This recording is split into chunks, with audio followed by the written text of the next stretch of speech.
Je m'appelle Francis Frel.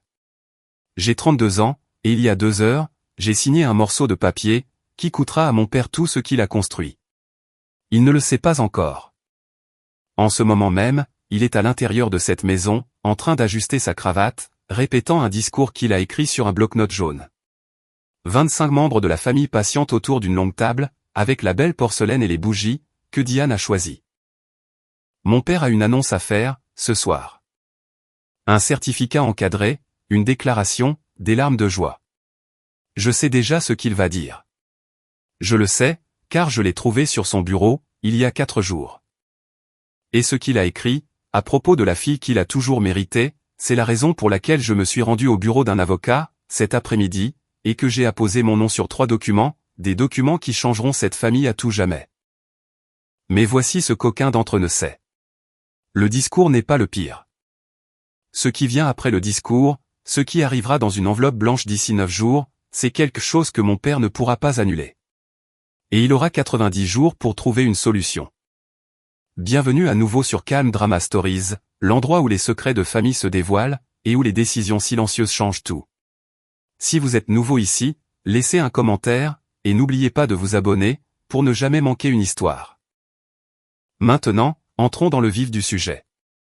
Quand j'avais 8 ans, mon père m'a emmené sur un chantier de construction, sur la route 9, dans sa camionnette. C'était un samedi matin, assez tôt pour que la rosée soit encore sur l'herbe.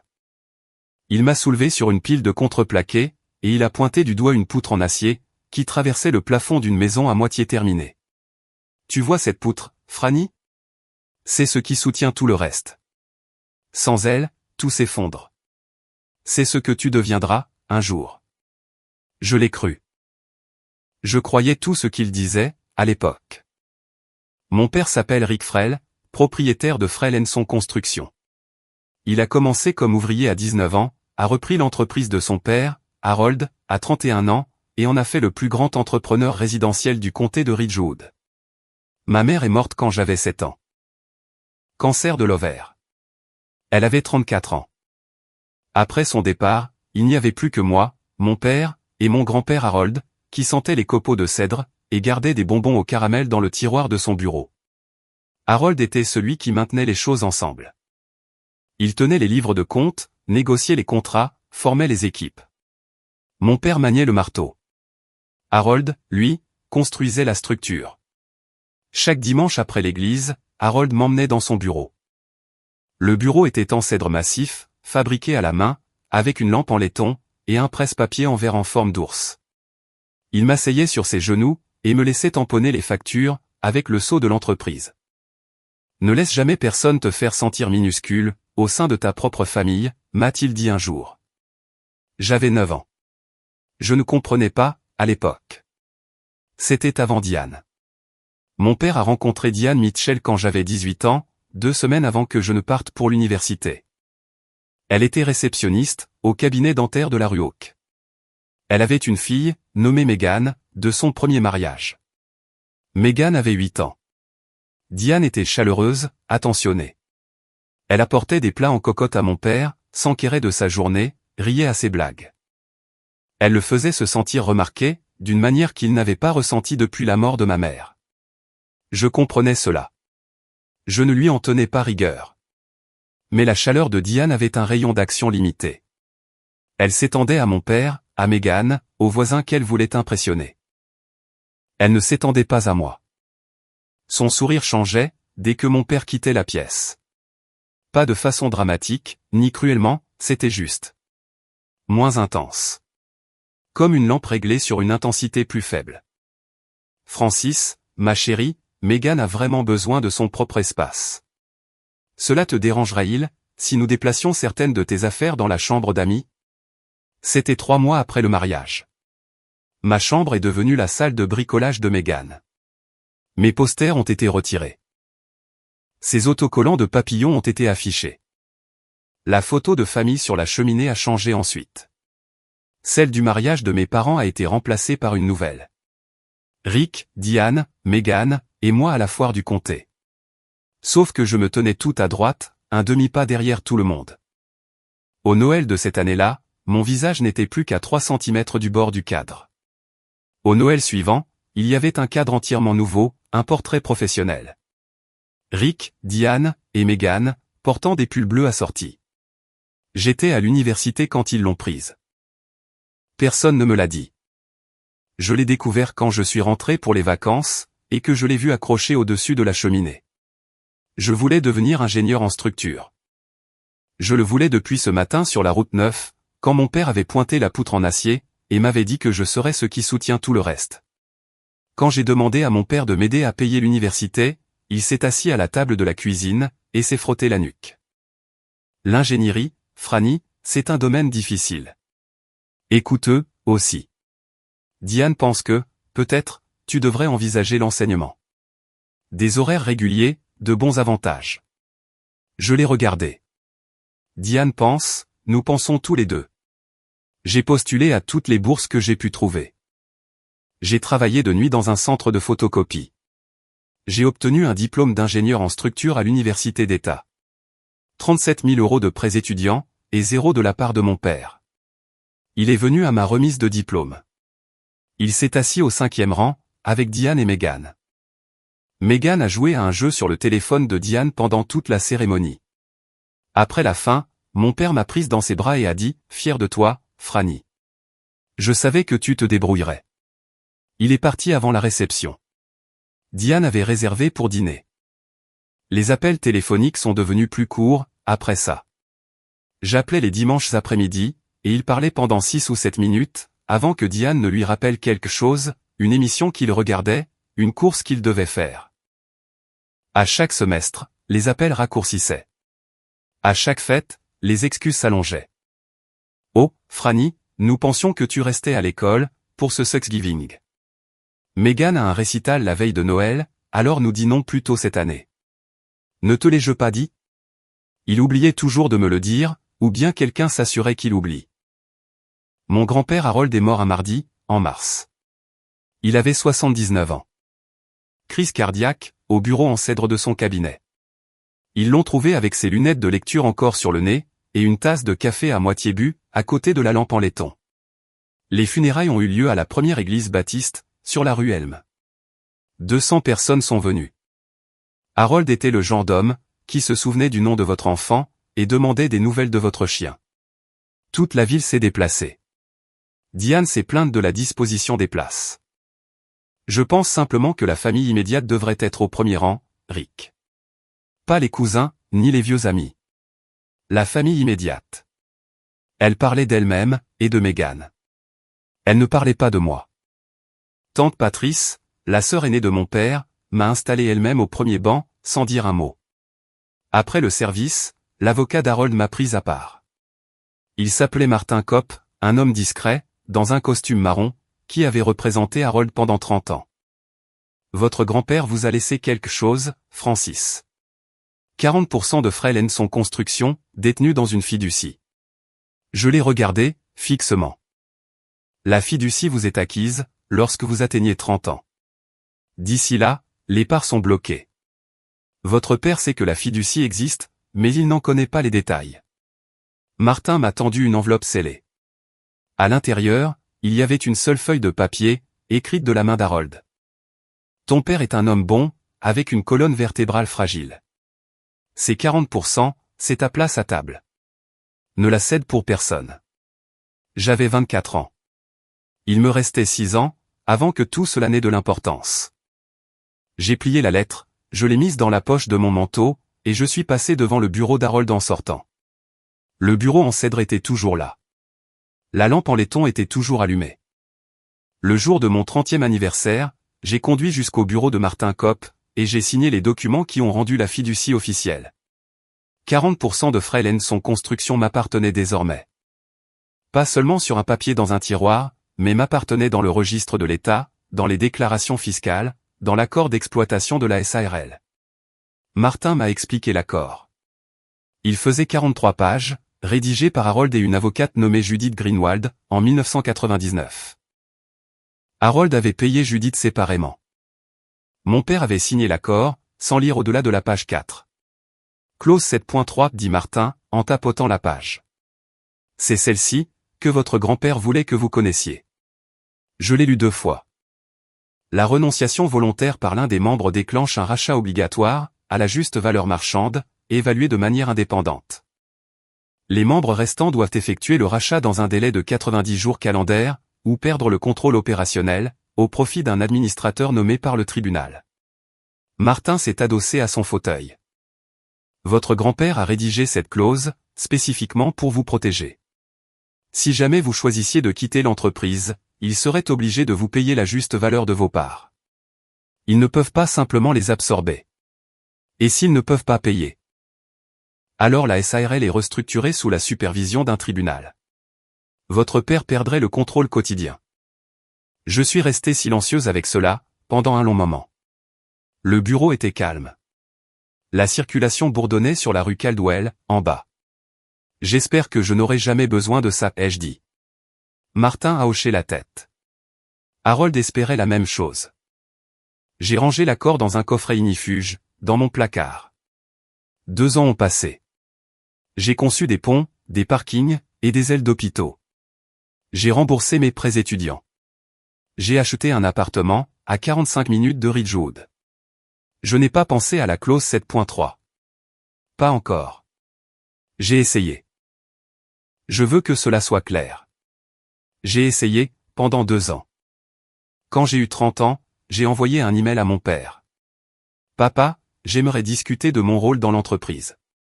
Pouvons-nous fixer un moment pour en parler? Il a répondu 4 jours plus tard. Bien sûr, Franny. On en parle bientôt. Le bientôt n'est jamais venu. J'ai appelé Diane, et j'ai proposé un dîner de famille. Rick a été tellement stressé dernièrement, a-t-elle dit. Peut-être le mois prochain. Le mois prochain s'est transformé en mois d'après, ce qui s'est transformé en silence. J'ai invité mon père à déjeuner, à 3 reprises. Il a annulé le premier, il a oublié le second. La 3e fois, il est arrivé avec 20 minutes de retard, a mangé la moitié d'un sandwich, et est parti quand Diane lui a envoyé un texto, disant que Megan avait besoin qu'on la conduise quelque part. 14 minutes. Ce fut notre plus longue conversation, en 2 ans. J'ai envoyé une lettre formelle, pas juridique, mais claire. J'ai souligné ma position dans l'entreprise. J'ai demandé des réunions trimestrielles. J'ai demandé à être incluse dans les examens financiers. Je l'ai envoyé par email, et par courrier recommandé. Mon père a transféré l'email à Diane. Je le sais, parce que Diane m'a appelé le lendemain. Francis, pourquoi crées-tu des drames? Ne vois-tu pas que ton père est heureux? Il n'a pas besoin de ce stress. Si tu veux faire partie de la famille, pointe-toi et sois agréable. J'essaie de me pointer, Diane. Personne ne répond à la porte. Elle a raccroché. 14 emails, 3 messages vocaux, 2 lettres recommandées, 0 réponse, 0 réunion, 0 reconnaissance du fait que je possédais 40% d'une entreprise, qui payait l'hypothèque de mon père, finançait la voiture de Megan, et gardait les lumières allumées sur 27 chantiers. À travers le comté de Ridgewood. Le texto est arrivé un mercredi, de la part de mon père, ce qui était inhabituel. Il communiquait normalement par l'intermédiaire de Diane. Dîner de la fête des pères, dimanche 15, 18h. Sois là. Toute la famille, papa. Je l'ai lu 3 fois. Mon père ne m'avait personnellement invité à rien, depuis plus d'1 an. J'ai appelé tante Patrice. Il prépare quelque chose, a déclaré Patrice. Diane organise cela depuis des semaines. Nouvelle nappe, bougie, l'argenterie des grands jours. Elle a même engagé un photographe. Un photographe, pour un dîner de la fête des pères? Ma chérie, je ne sais pas ce qu'il prépare, mais ce n'est pas juste un dîner. J'ai raccroché, je me suis assise sur mon canapé, et j'ai regardé le coffret ignifuge dans mon placard. J'avais un pressentiment, pas une preuve, pas une certitude, juste un sentiment lent et lourd dans ma poitrine, comme le moment qui précède le test de résistance d'une poutre, quand on sait que la charge est trop lourde, mais que l'on n'a pas encore entendu le craquement. J'ai appelé Martin Kopp. Martin, si jamais je décide d'exercer la clause 7.3, la renonciation volontaire, à quelle vitesse pouvez-vous préparer les documents? Il y eut un silence. Je peux avoir tout rédigé, révisé, et prêt à être signé d'ici jeudi. Jeudi de cette semaine? Jeudi de cette semaine. J'ai regardé le calendrier, sur le mur de ma cuisine. Aujourd'hui, on était mercredi. Le dîner était dimanche. Jeudi, c'était demain. Rédigez-les, ai-je dit. Je ne dis pas que je vais signer. Je veux juste que ce soit prêt. C'est compris. Je les aurai sur mon bureau, à midi. J'ai raccroché, pris une douche, préparé le dîner, je me suis assise à ma petite table, et j'ai mangé des pâtes toute seule, comme j'avais dîné toute seule la plupart des soirs, au cours des 14 dernières années. Jeudi, c'est parfait, ai-je pensé. Jeudi, c'est parfait. Jeudi est arrivé. Les documents de Martin reposaient dans une chemise cartonnée, sur son bureau. Je ne les ai pas signés. Pas encore. Vendredi, j'ai conduit jusqu'à la maison de mon père. Tante Patrice avait demandé de l'aide pour installer les décorations, et Diane insistait pour que toute la famille mette la main à la pâte. J'ai pris cela pour signifier qu'elle avait besoin de quelqu'un, pour porter les chaises pliantes depuis le garage. La maison sentait le nettoyant au citron, et le parfum de Diane. Megan était dans le salon, parlant au téléphone. Elle ne m'a pas salué quand je suis passé. Dans la salle à manger, j'ai vu la table déjà dressée, pour 25 personnes, avec des marque-places à chaque siège. J'ai cherché le mien. Il était tout au bout, entre un cousin à qui je n'avais pas parlé depuis 3 ans, et une chaise vide. Le siège de mon père était en bout de table, la place d'honneur. Le carton de Megan était à sa droite. Celui de Diane, à sa gauche. J'ai porté les chaises. J'ai accroché la banderole. Je n'ai rien dit. Puis, je suis passé devant le comptoir de la cuisine, et je l'ai vu. Un nouveau cadre photo, au bord doré, orné, le genre de cadre que l'on utiliserait pour quelque chose que l'on veut que les gens remarquent. Il était vide, mais une petite carte blanche à l'intérieur indiquait « Certificat d'adoption, État de Caroline du Nord ». À côté de ça, j'ai entendu la voix de Megan, depuis l'autre pièce. Elle riait. Je sais. Je suis tellement excité. Ça va être officiel.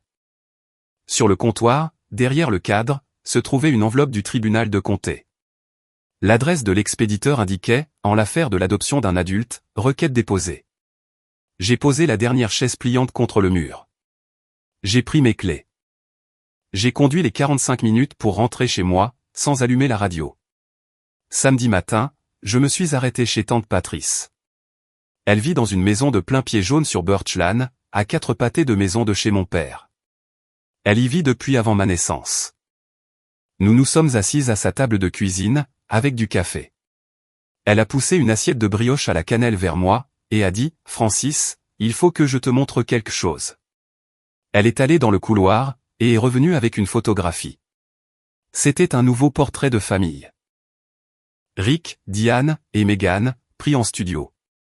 Éclairage professionnel, tenues assorties.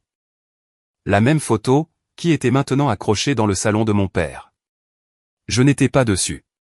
Quand est-ce que ça a été pris? En mars. Je crois que Diane l'a posté sur Facebook. J'ai regardé la photo, pendant un long moment. 3 personnes, une cellule familiale, complète. Aucun vide, aucun espace inoccupé, là où une 4e personne aurait dû être. J'ai interrogé ton père à ce sujet, a dit Patrice. Elle a remué son café. Il a dit que tu préférais ne pas être sur les photos. Je n'ai jamais dit ça. Je sais que tu ne l'as pas dit. Nous sommes restés assis en silence.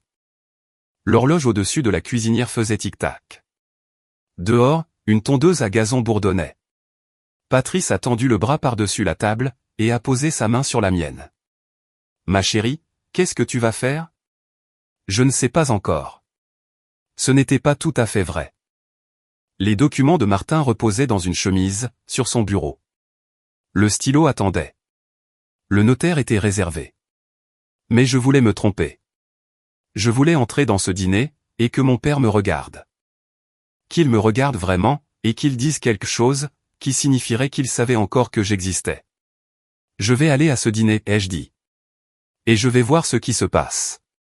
Patrice m'a serré la main. Elle ne m'a pas lâché pendant un long moment. 2 semaines avant la fête des pères, le cousin Nathan avait organisé un barbecue chez lui, sur Sycamore Court. Des burgers, un jeu de fer à cheval, des enfants qui couraient sous les arroseurs. Des trucs normaux. Je suis arrivé en retard, je me suis garé derrière le camion de Nathan, et j'ai contourné la maison, pour aller dans l'arrière-cour. Le portail était ouvert. Je pouvais entendre de la musique, et des voix. Megan se tenait près du barbecue, avec 3 de nos cousins. Elle tenait une canette de soda, parlant vite, comme elle le fait quand elle est excitée par quelque chose. J'étais à peut-être 3 mètres, assez près pour entendre chaque mot. Ça va être officiel, disait Megan. Papa m'adopte, genre, légalement. Diane a déjà rempli les papiers. La cousine Claire a dit quelque chose, que je n'ai pas pu entendre. Megan a haussé les épaules. Je veux dire, Francis, de toute façon, elle n'a jamais vraiment fait partie de cette famille. Elle vient à peine. Elle ne travaille même pas pour l'entreprise. J'ai arrêté de marcher. Megan a levé les yeux, elle m'a vu. Elle n'a pas bronché. Elle ne s'est pas excusée. Elle a soutenu mon regard, pendant 2 bonnes secondes, puis elle a de nouveau haussé les épaules. Je veux dire, c'est vrai, quand même. Le cousin Nathan a toussé. Claire a regardé le sol. Personne n'a parlé. J'ai posé mon assiette en carton sur le bord de la table de pique-nique. Je n'avais encore rien mis dessus. Je me suis retourné, et je suis retourné à ma voiture.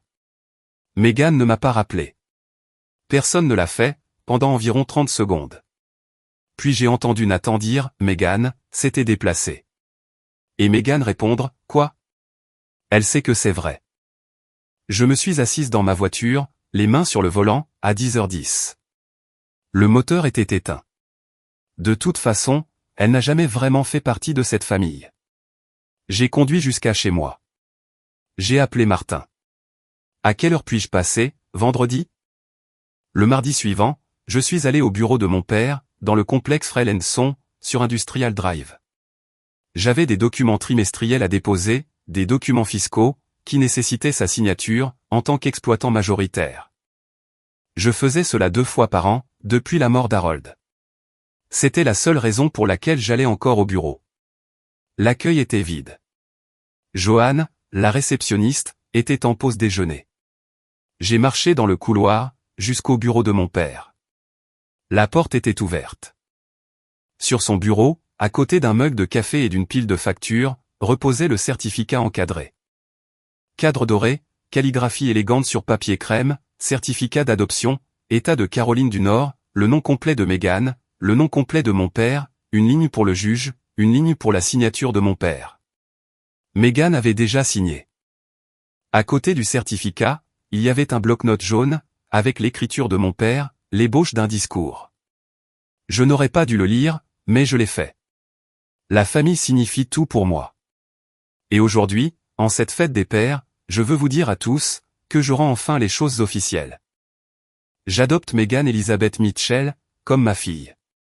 Elle a apporté de la lumière dans ma vie, un but dans ma maison, et de la joie dans chaque jour qui passe. J'ai enfin la fille que j'ai toujours méritée.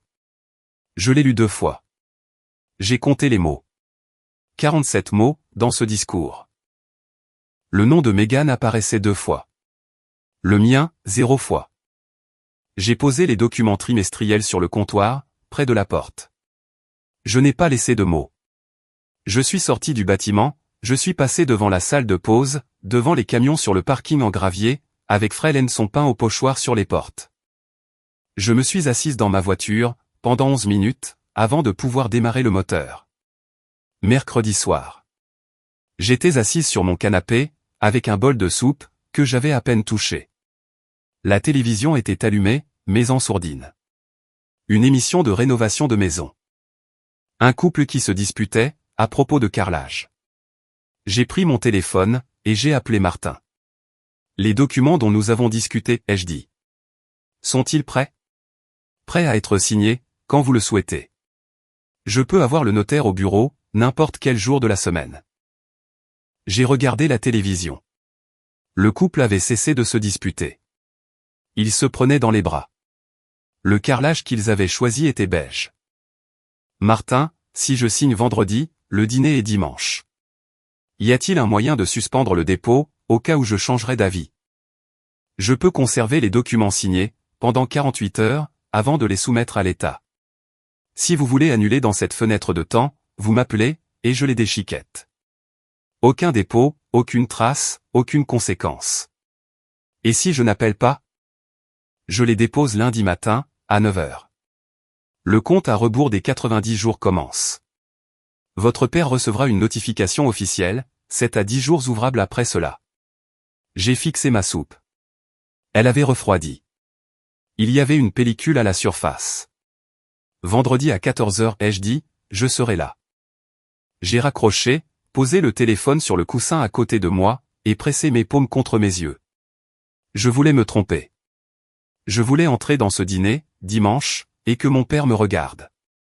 Qu'il me regarde vraiment, comme il l'avait fait, quand j'avais 8 ans, sur ce chantier de construction, et qu'il dise une seule chose, qui me dirait que je comptais encore pour lui. C'était tout. Une phrase, un regard, un instant de reconnaissance. S'il m'accordait ça, j'appellerais Martin, et tout disparaîtrait. Vendredi après-midi, 2 jours avant le dîner. Patrice m'avait demandé de passer à la maison, une fois de plus. Il y avait des centres de table à arranger, des chaises à recompter, une table de dessert à installer dans le salon. Je ne voulais pas y aller, mais Patrice me l'avait demandé. Et Patrice était la seule personne, dans cette maison, qui me regardait encore comme si j'étais une personne à part entière. Diane était dans le jardin, dirigeant deux des amis de Mégane, qui accrochaient des guirlandes lumineuses. Mon père était au bureau. Mégane était à l'étage, se préparant pour je ne sais quoi. J'étais seul dans la cuisine, arrangeant des serviettes en éventail, comme Diane l'avait montré plus tôt. Son téléphone était sur le comptoir, face vers le haut, branché à un chargeur. Il a vibré. L'écran s'est allumé. Je n'essayais pas de regarder, mais j'ai vu la notification. Une discussion de groupe. Le nom en haut était Famille Frêle. 3 participants, Rick, Diane, Mégane. Je n'étais pas dans le groupe. Le message à l'écran venait de Diane. Envoyé 40 minutes plus tôt. Après dimanche, on reclassifie ces parts comme dormantes. J'en ai parlé au comptable lundi. En dessous, la réponse de mon père. Elle ne s'en rendra même pas compte. Elle ne vient jamais aux réunions. Et en dessous de ça, Mégane. On peut aussi changer les serrures du bureau? MDR. Je suis resté parfaitement immobile. Le robinet de la cuisine fuyait goutte à goutte. Dehors, l'une des amies de Mégane a ri de quelque chose. J'ai pris le téléphone de Diane. J'ai pris 3 captures d'écran. Je les ai envoyées à mon propre numéro. J'ai supprimé les messages envoyés, de l'historique des textos de Diane. J'ai replacé le téléphone exactement là où il était, face vers le bas, branché. Je me suis dirigé vers le couloir, je me suis arrêté devant le bureau d'Harold. Le bureau en cèdre était toujours là. Même lampe en laiton, même presse-papier en verre. Mon père utilisait la pièce maintenant, mais n'avait rien changé. J'ai posé ma main sur le bureau. Le bois était chaud, sous l'effet du soleil de l'après-midi, qui traversait la fenêtre. 6 ans de fiducie, 14 ans de patience, et il prévoyait de m'effacer des registres, la semaine même où il m'effaçait de la famille. J'ai retiré ma main du bureau. J'ai conduit jusqu'au bureau de Martin. J'ai signé les papiers. Si vous vous êtes déjà assis à une table de famille, et que vous avez réalisé que personne n'allait se battre pour votre place, que la chaise vide était déjà occupée, avant même que vous ne partiez, alors vous savez exactement ce que l'on ressent à cet instant. Laissez un commentaire, racontez-moi votre histoire, et si celle-ci vous touche de près, restez avec moi, car ce qui va se passer dimanche, est quelque chose pour lequel aucun d'entre eux n'est prêt. Le notaire était une femme prénommée Patricia, cheveux courts et gris, avec des lunettes de lecture sur une chaîne. Elle ne faisait pas la conversation. Je me suis assise dans le bureau de Martin, à 14h14, un vendredi après-midi, et j'ai signé de mon nom, sur 3 documents. La renonciation à ma participation de 40% dans Frêle & Son Construction LLC, la demande d'évaluation indépendante, et la notification formelle aux membres restants. Martin m'a regardé signer chacun d'eux. Il ne m'a pas pressé. Il ne m'a pas demandé si j'étais sûr. Quand j'ai terminé, il a mis les documents dans une chemise bleue, et les a placés dans le tiroir de son bureau. Une fois que je dépose ça lundi, le compte à rebours des 90 jours commence, a-t-il dit. L'évaluateur indépendant déterminera la juste valeur marchande de l'entreprise. Sur la base des chiffres d'affaires les plus récents, vos 40% valent environ 320 000 €. Et s'ils ne peuvent pas payer dans les 90 jours, ils perdent le contrôle opérationnel. La SARL sera restructurée. Sous la supervision du tribunal. J'ai hoché la tête. 320 000 €. C'était ce que valaient 14 années de silence, quand quelqu'un prenait enfin la peine de lire l'accord d'exploitation. Vous avez toujours la fenêtre des 48 heures, a ajouté Martin. Appelez-moi n'importe quand, avant dimanche 14h14, et je déchiquette tout. J'ai conduit jusque chez moi, et je suis passé devant mon placard, où le coffret ignifuge renfermait l'accord original d'Harold. J'ai ouvert le dossier qu'il m'avait laissé. À l'intérieur, à côté des documents de fiducie, se trouvait la copie jaunie de l'accord, avec l'écriture d'Harold dans la marge. La table a toujours une place pour toi, ma chérie.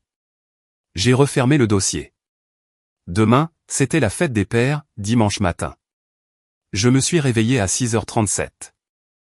La lumière, à travers la fenêtre de ma chambre, était d'un bleu pâle, le genre de lumière qui fait que tout semble plus silencieux que ça ne l'est.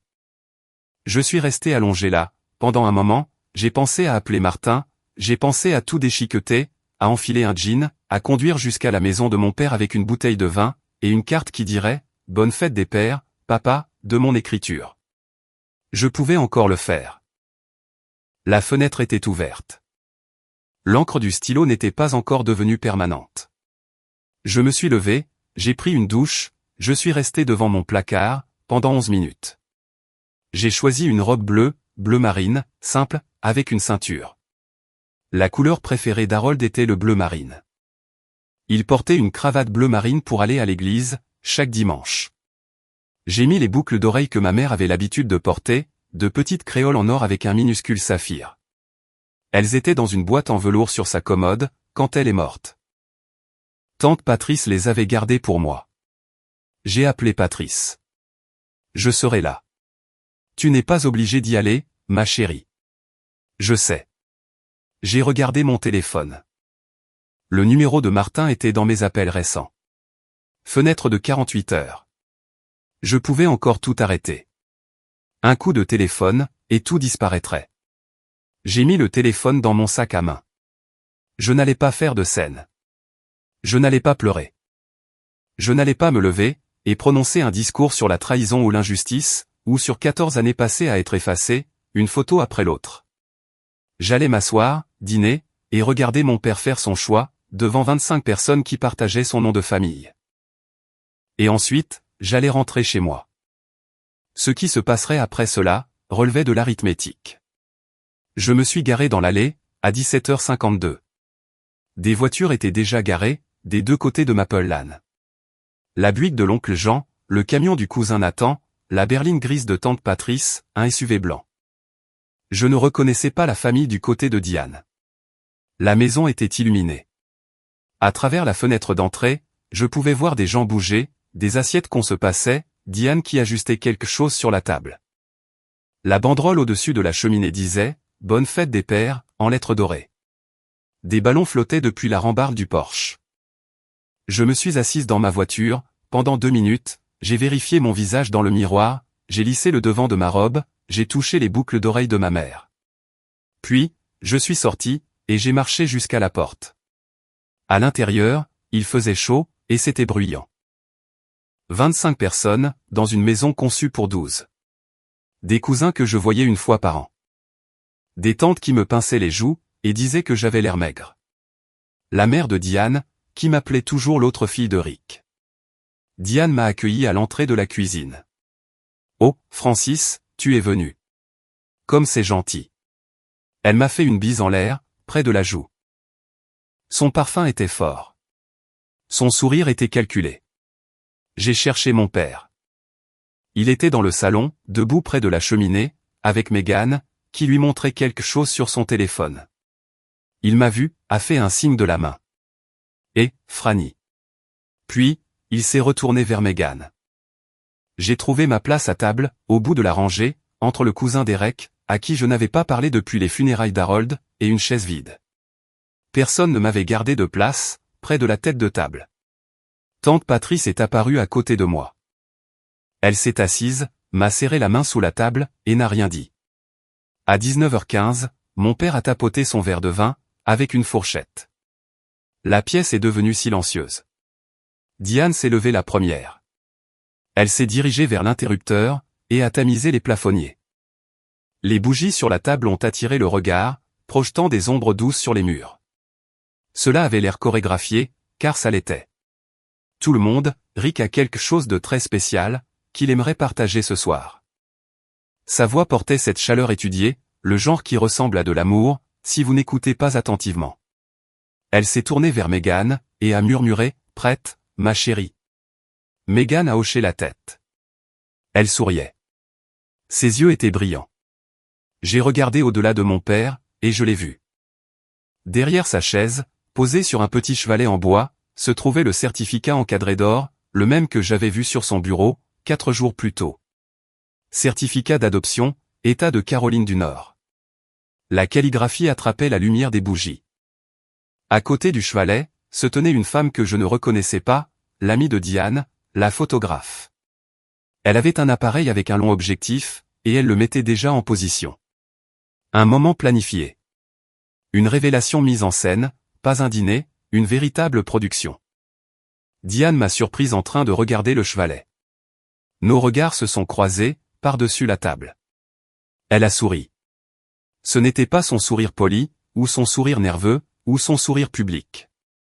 C'était un autre sourire. Le sourire de quelqu'un qui a déjà gagné, et qui veut que vous le sachiez. Patrice s'est penché vers moi. « Qu'est-ce qui se passe, Francis ?» J'ai pris mon verre d'eau, j'ai bu une gorgée, je l'ai reposé. « Tu vas voir. » Mon père s'est levé, en bout de table. Il tenait son verre de vin d'une main, et a ajusté son col de l'autre. Il s'est éclairci la gorge. 25 personnes se sont tournées pour lui faire face. J'ai croisé les mains, sur mes genoux. Mon cœur battait la chamade. Mes mains étaient parfaitement immobiles. Mon père a commencé de la manière dont il commence tout, avec une confiance qu'il n'a pas méritée. La famille, a-t-il dit, en levant son verre. La famille signifie tout pour moi. Il a fait une pause, pour ménager ses effets. Diane a hoché la tête, pour l'encourager. Megan a joint les mains. Quand j'ai perdu ma première femme, que Dieu ait son âme, je pensais que je ne retrouverais jamais le bonheur. Puis Diane est entrée dans ma vie, et tout a changé.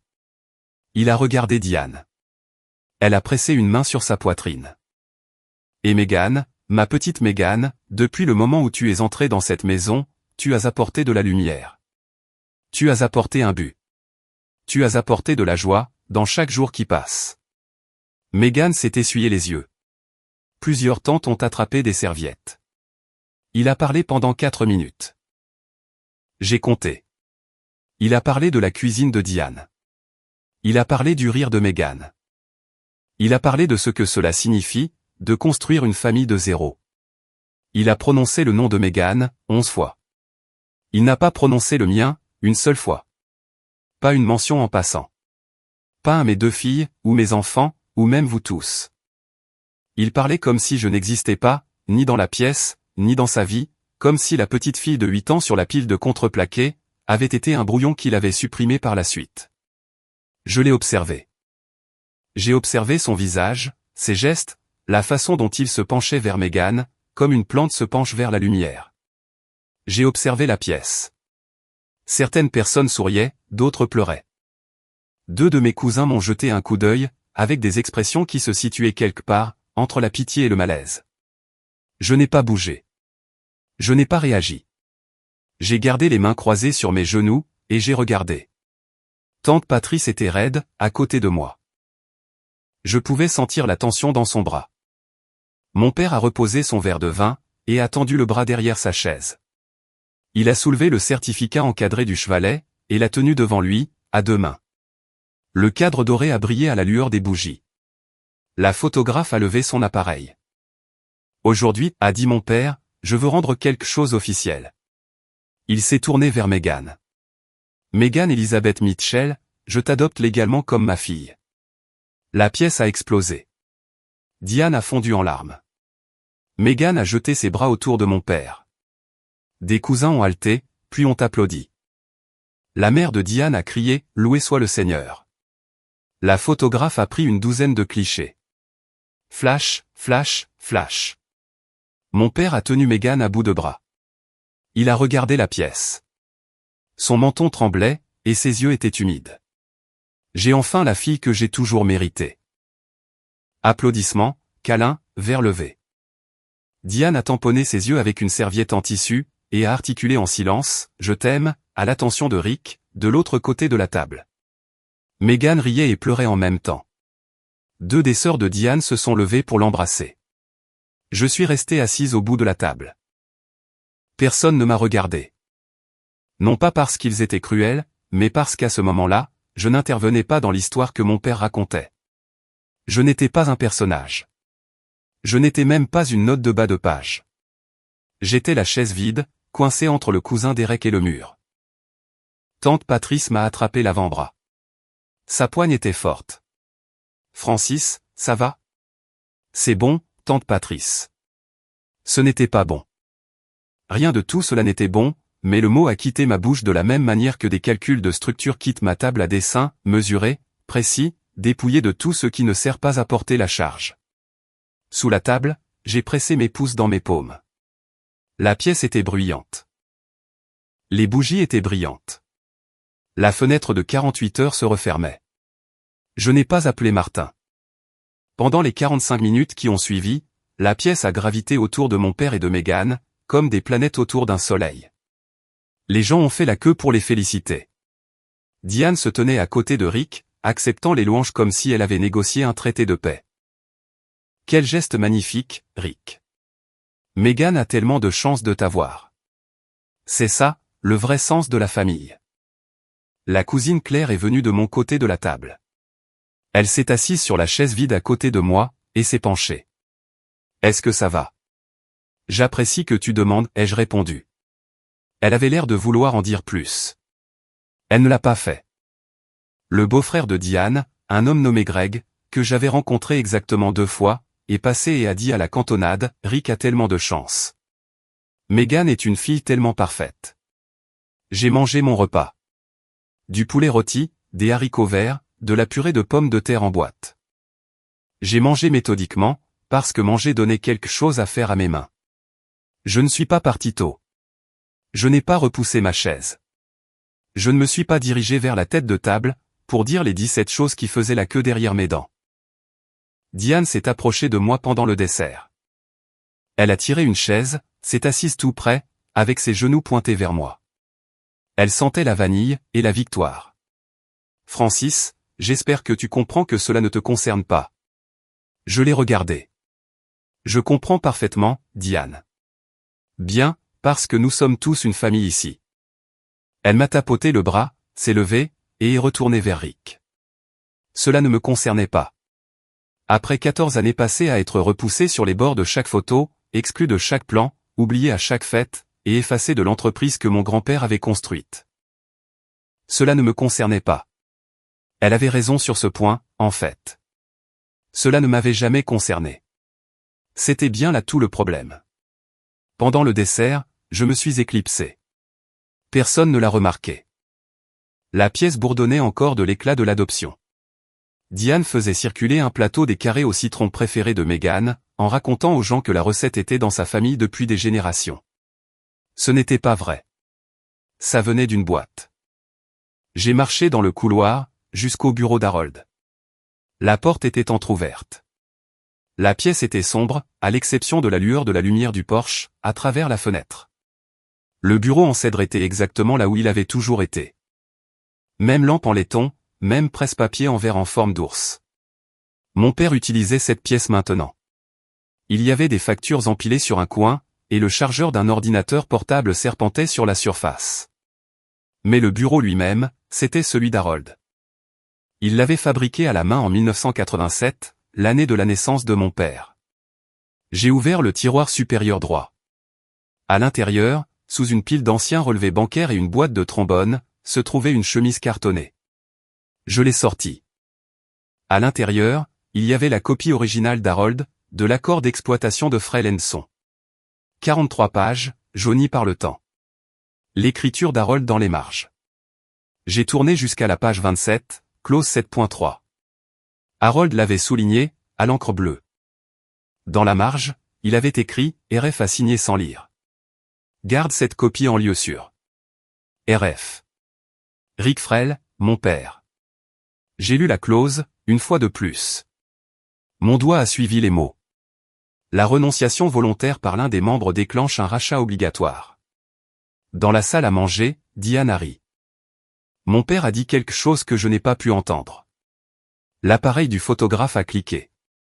Grand-père, ai-je chuchoté à la pièce vide. J'ai essayé. J'ai vraiment essayé.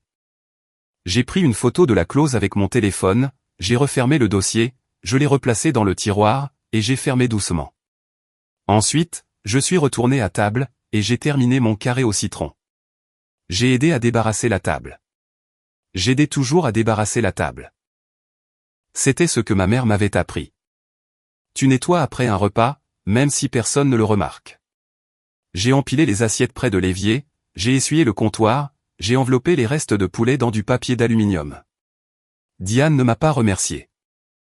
Elle était dans le salon, en train d'aider Rick à accrocher le certificat d'adoption encadré sur la cheminée, à l'endroit exact où ma photo de remise de diplôme universitaire avait l'habitude d'être accrochée. J'ai regardé, depuis la porte de la cuisine. Diane tenait un clou. Rick l'a enfoncé avec un petit marteau. Ils ont reculé, et l'ont admiré. Megan a pris une photo avec son téléphone. Le certificat avait l'air d'avoir toujours été là, comme si le mur l'avait attendu. Je me suis essuyé les mains avec un torchon, et j'ai trouvé tante Patrice dans le couloir. Je m'en vais, ai-je dit. Elle m'a serré dans ses bras, fort. Le genre d'étreinte où l'on sent le cœur de l'autre personne battre. Qu'est-ce que tu vas faire, a-t-elle demandé. Ce que j'aurais dû faire, il y a 2 ans. Elle n'a pas demandé ce que cela signifiait. Je crois qu'elle le savait déjà. Je me suis dirigé vers le salon. Mon père était assis dans son fauteuil inclinable, Megan à côté de lui sur la coudoir, faisant défiler des photos de la soirée, sur son téléphone. Bonne fête des pères, papa. Il a levé les yeux. Merci, Franny. Rentre bien. Il ne s'est pas levé. Il ne m'a pas raccompagné à la porte. Il s'est retourné vers le téléphone de Megan, et a pointé une photo. Envoie celle-là à l'oncle Jean. Je suis sorti. L'air nocturne était frais. Les grillons, l'odeur de l'herbe coupée. Je suis monté dans ma voiture, et je suis resté assis un instant. La fenêtre des 48 heures était encore ouverte, mais je savais déjà que je n'allais pas appeler. Lundi matin, 9h03. J'étais assise à mon bureau, au 4e étage d'un immeuble, où je conçois des choses qui soutiennent du poids. J'ai décroché le téléphone, et j'ai appelé Martin. Déposez-les. Êtes-vous sûr? La fenêtre de 48 heures n'expire qu'à 14h14 cet après-midi. Vous avez encore. Martin. Déposez-les. Un silence. C'est compris. Je les dépose maintenant. J'ai raccroché, ouvert mon ordinateur portable, affiché les plans d'une aile d'hôpital à Greensboro, calculé un mur porteur pour l'unité pédiatrique, vérifié les spécifications des armatures en acier pour le couloir du 3e étage. Les affaires reprennent. Le travail ne se souciait pas du discours de mon père. Les poutres ne se souciaient pas des certificats d'adoption, ni des carrés au citron, ni des photos encadrées sur les cheminées. Les chiffres étaient propres. Les chiffres étaient honnêtes. Les chiffres tenaient bon. À midi, un texto de Diane. Salut Francis. Megan souhaite prendre plus de responsabilités au sein de l'entreprise. Ton père pense qu'elle pourrait utiliser ton bureau, puisque tu ne viens que rarement. Peux-tu vider tes affaires pour vendredi? Merci. Je l'ai lu une fois. Je l'ai lu 2 fois. Mon bureau. La petite pièce à côté de celle de mon père, où Harold gardait les dossiers de projet. Où j'avais l'habitude de tamponner les factures, les dimanches matins. Il voulait le donner à Megan, la semaine suivant l'adoption, le mois même où il prévoyait de reclassifier mes parts comme dormantes. Je n'ai pas répondu. L'avis arriverait à l'adresse professionnelle de mon père, d'ici 7 à 10 jours ouvrables. Il arriverait dans une enveloppe blanche, avec l'adresse de retour de Martin Kopp. Il serait adressé à Richard A. Frel, membre gérant, Frel & Son Construction LLC. Mon père ouvre son propre courrier. Il l'a toujours fait. 7 à 10 jours. 9 jours plus tard. J'étais à mon bureau, en train d'examiner les détails de raccordement pour un parking, quand mon téléphone a sonné. L'identifiant d'appel indiquait le papa.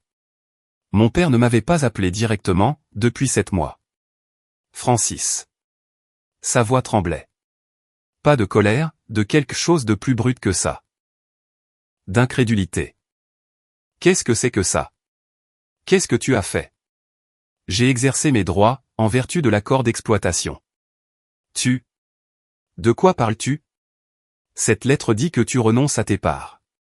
Elle dit que nous te devons, Francis. 320 000 €. As-tu perdu la tête? J'exerce la clause 7.3, la renonciation volontaire avec rachat obligatoire, à la juste valeur marchande évaluée. C'est mon entreprise. Papa l'a construite pour moi. Grand-père l'a construite pour la famille. Tu as décidé de qui était la famille. Silence. Je l'entendais respirer. J'ai entendu la voix de Diane, en arrière-plan. Lointaine, aiguë. Qu'est-ce qu'elle dit? Qu'est-ce que ça dit? Nous devons parler de ça, a dit mon père. Viens à la maison. Assieds-toi avec Diane et moi. Nous allons régler ça en famille. Mon avocat vous contactera. C'est une affaire juridique, maintenant. Francis, ne fais pas ça. Pense à ce que tu fais à cette famille. J'y ai pensé, pendant 14 ans. J'ai raccroché, posé le téléphone sur mon bureau, et j'ai regardé les plans du parking. Les détails de raccordement étaient corrects. Les voies de transmission des charges étaient solides. Tout ce que je construisais, était conçu pour tenir bon. 320 000 €. C'est ce que valent 14 années de silence, quand c'est inscrit dans un accord d'exploitation, que personne n'a pris la peine de lire. Si vous avez déjà été celui qui fait les calculs, pendant que tout le monde fait la fête, restez avec moi, car ce dîner n'est pas encore terminé. Loin de là. Mon père a convoqué une réunion de famille d'urgence, pour le samedi suivant. Même maison, même salle à manger, même table, où 9 jours plus tôt, il s'était levé et avait dit à 25 personnes, que Meghan était la fille qu'il avait toujours méritée. Cette fois, il y avait 7 personnes. Mon père, Diane, Meghan, tante Patrice, l'oncle Jean, mon avocate Carla Voss, et moi. Je suis arrivé à 14 heures. Carla était déjà là, assise dans sa voiture. Elle portait un tailleur gris. Elle tenait un seul dossier. Elle ne souriait pas, parce que ce n'était pas une occasion de sourire. Nous sommes entrés ensemble. La salle à manger était propre. La banderole avait disparu. Les ballons avaient disparu. Le certificat d'adoption était toujours sur la cheminée. Mon père se tenait en bout de table. Son visage était rouge. Diane était assise à sa gauche, serrant un mug de café. Meghan était assise en face d'elle, les yeux gonflés. Dis-moi que c'est du bluff, a dit mon père. Dis-moi que tu ne fais pas vraiment ça. Ce n'est pas un bluff, papa. Diane s'est penchée en avant. Comment peux-tu faire ça à ton père, après tout ce qu'il t'a donné? Je l'ai regardé. J'ai laissé la question flotter en l'air, pendant 3 longues secondes. Qu'est-ce qu'il m'a donné, exactement, Diane? Diane a ouvert la bouche, puis l'a refermée. Mon père a frappé du plat de la main sur la table. Les mugs de café ont cliqueté. J'ai construit cette entreprise de mes mains. J'ai coulé du béton, j'ai posé des cloisons sèches, et j'ai travaillé 70 heures par semaine pendant 30 ans. Grand-père a construit cette entreprise, ai-je dit. Ma voix était posée. Et il m'en a laissé 40%, auquel j'ai maintenant volontairement renoncé. Conformément à l'accord d'exploitation, vous avez 90 jours pour racheter mes parts, à la juste valeur marchande évaluée. Ce n'est pas une négociation. C'est le contrat que tu as signé. Diane s'est tournée vers mon père. Fais quelque chose, Rick. Elle ne peut pas juste entrer ici, et... Monsieur Frel. Carla a pris la parole pour la première fois. Elle a ouvert son dossier. Clause 7.3 de l'accord d'exploitation de Frel & Son Construction LLC, rédigé en 1999 par l'avocate Judith Greenwald, au nom de Harold Frel. Elle l'a lu à haute voix. Chaque mot. La pièce était silencieuse. Diane s'est adossée à sa chaise. Cette clause est ridicule. Elle ne peut pas être applicable. Elle fait partie de l'accord d'exploitation depuis 27 ans, a déclaré Carla, signée par tous les membres actuels, y compris Monsieur Frel. Elle n'a jamais été modifiée, contestée, ni annulée. Diane a changé de tactique. J'ai observé le changement se produire en temps réel. La façon dont sa posture s'est adoucie, la façon dont sa voix a baissé d'un demi-octave. Francis, ma douce, nous sommes une famille. Nous pouvons sûrement arranger ça, sans avocat, et sans dossier. Et puis, ce n'est pas comme ça que les familles résolvent leurs problèmes. Tu as eu 14 ans pour résoudre ça sans avocat, Diane. La prestance de Diane s'est fissurée. Pas de la manière à laquelle je m'attendais. Pas de la rage, pas du calcul, quelque chose d'autre. Sa voix s'est brisée. Je voulais juste que ma fille ait une famille. C'est tout ce que j'ai jamais voulu. Je voulais juste que nous soyons une vraie famille. Je l'ai regardée, et je l'ai vue, l'espace d'une seconde. Pas la stratège, pas la femme qui me coupait des photos, qui redirigeait les appels téléphoniques, et qui murmurait des histoires à l'oreille de mon père, pendant 14 ans. J'ai vu une femme qui avait été abandonnée une fois auparavant, par le père biologique de Meghan, et qui avait passé chaque jour depuis, à s'assurer que cela n'arriverait plus jamais. J'ai senti quelque chose vaciller, de l'empathie, de la reconnaissance, la compréhension que la peur pousse les gens à construire des murs, qui écrasent les personnes de l'autre côté. Et puis, j'ai regardé la cheminée, le certificat d'adoption, à l'endroit où ma photo de remise de diplôme avait l'habitude d'être. La lueur d'empathie s'est éteinte. Mon père m'a regardé. Ses mains étaient à plat sur la table. Sa mâchoire était crispée. C'est vraiment ce que tu veux, Francis? Détruire ce que j'ai construit. Tu as détruit ce que grand-père avait construit, quand tu as décidé de m'effacer. Je n'ai pas. J'ai vu la discussion de groupe, papa. La pièce s'est figée. Diane est devenue livide. Meghan a cessé de pleurer. J'ai vu chaque message, ai-je dit. Ma voix était calme, régulière, comme si je lisais des dimensions sur un plan. Reclassifier ces parts comme dormantes. J'en ai parlé au comptable lundi. Changer les serrures du bureau. Mon père a regardé Diane. Diane fuyait son regard. C'était juste. Nous ne faisions que parler. A dit mon père, nous ne voulions pas. Tu as prononcé le nom de Meghan 11 fois dans ton discours. Le mien, 0. Tu as invité 25 personnes, pour qu'elles te regardent t'annoncer que Meghan était ta vraie fille. Tu as accroché le certificat d'adoption sur la cheminée, à l'endroit exact où se trouvait ma photo de diplôme. Francis. Tu as dit que tu avais enfin la fille que tu avais toujours méritée. Il a tressailli. J'ai vu les mots le frapper, de la même manière qu'une fracture de contrainte se propage dans le béton. Lente, invisible, puis tout d'un coup. J'ai dit que tu étais. J'ai dit que j'avais enfin. Il n'a pas pu terminer sa phrase. Il a couvert sa bouche avec sa main.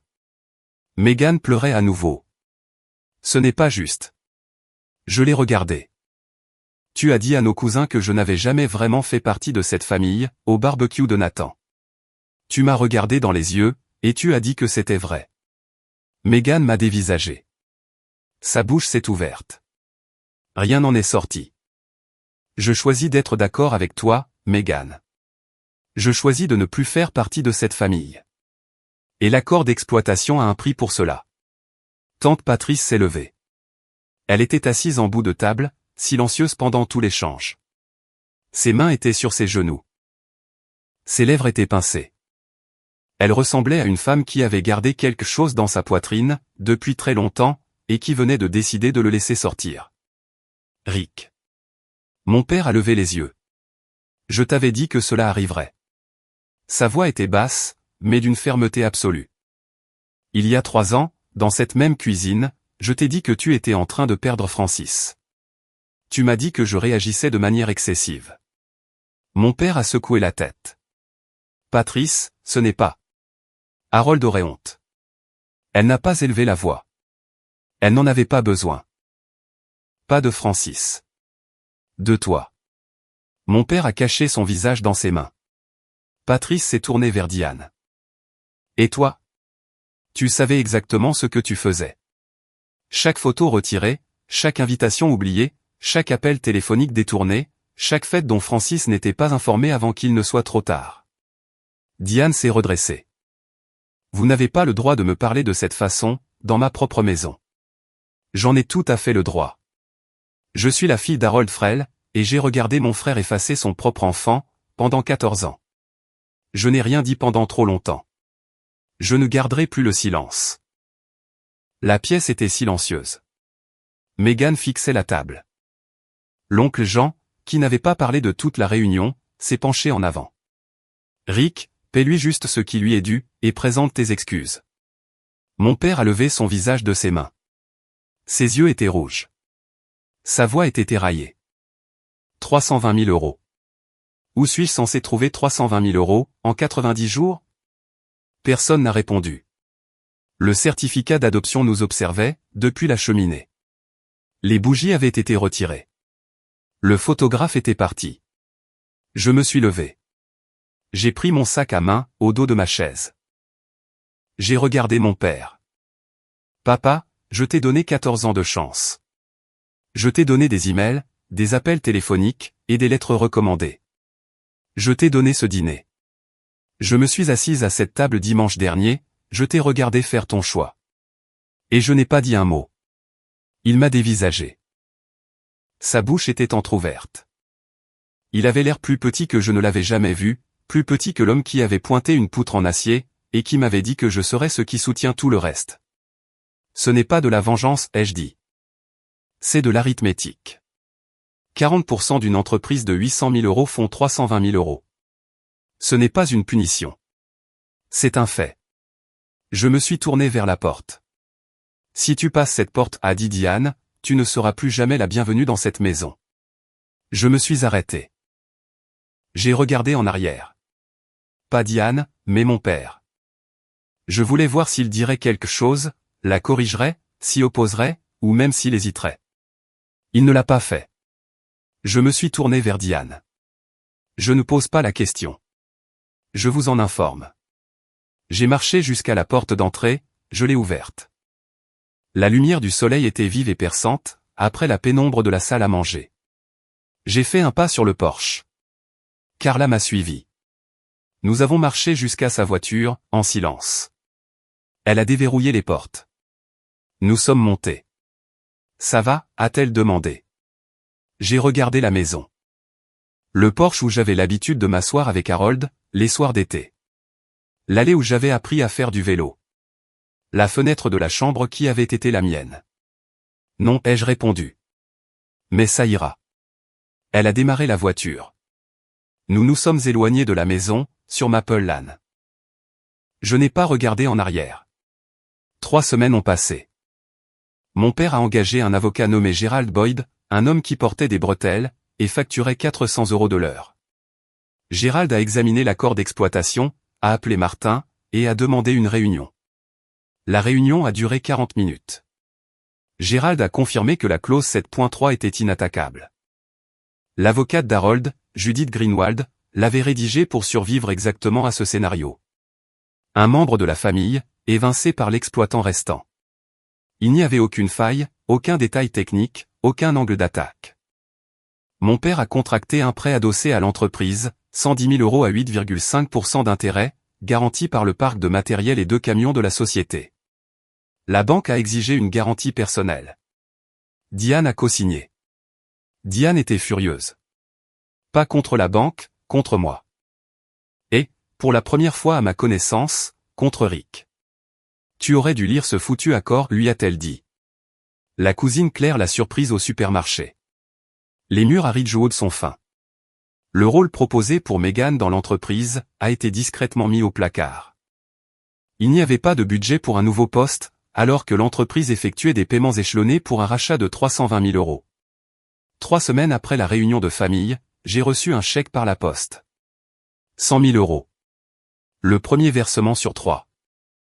Je l'ai déposé à l'agence de la rue Caldwell. Le guichetier a demandé si je voulais ouvrir un compte sur livret. J'ai dit oui. Le samedi suivant, tante Patrice a conduit 45 minutes jusqu'à mon appartement. Elle a apporté un plat en cocotte, la recette d'Harold, celui avec la croûte de pain de maïs, qu'il préparait à chaque Thanksgiving. Nous avons mangé ensemble, à ma petite table de cuisine, celle que j'avais achetée dans un vide-grenier l'année de mon emménagement. Harold serait fier de toi, a dit Patrice. Je n'en suis pas si sûr. Moi, je le suis. Nous avons fait la vaisselle ensemble. Patrice a essuyé. J'ai lavé. Nous n'avons pas parlé de Rick, de Diane, ou de Megan, ni du certificat, toujours accroché sur la cheminée de la maison de Maple Lane. Le cousin Nathan m'a appelé cette semaine-là. Ton père raconte à tout le monde que tu l'as volé. Il est libre de dire aux gens ce dont il a besoin. Nathan a fait une pause. Pour ce que ça vaut, la plupart d'entre nous connaissent la vérité.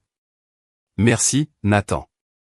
J'ai raccroché, et je suis retourné à mes plans. L'aile de l'hôpital à Greensboro était en avance sur le planning. Je n'ai pas gagné. Il n'y a pas de victoire, quand votre père vous regarde, et choisit quelqu'un d'autre. Il n'y a pas de victoire, quand l'homme qui vous a appris à quoi sert une poutre, est le même homme qui vous retire du cadre. Mais j'ai appris quelque chose, qu'Harold essayait de me dire il y a bien longtemps, assis à ce bureau en cèdre, avec de la sciure de bois sur les manches. Votre place à table n'est pas un cadeau que quelqu'un peut vous enlever. C'est quelque chose que vous construisez de vos propres mains. Et parfois, la chose la plus courageuse que vous puissiez faire, c'est de vous lever d'une table, où votre assiette n'a jamais été mise. Voilà mon histoire. 14 ans de patience. Un accord d'exploitation que personne n'a lu, et un dîner de la fête des pères qui a tout changé. Si cette histoire vous a rappelé de connaître votre propre valeur, partagez-la avec quelqu'un qui a besoin de l'entendre. Abonnez-vous, laissez un commentaire, et je vous retrouve dans la prochaine.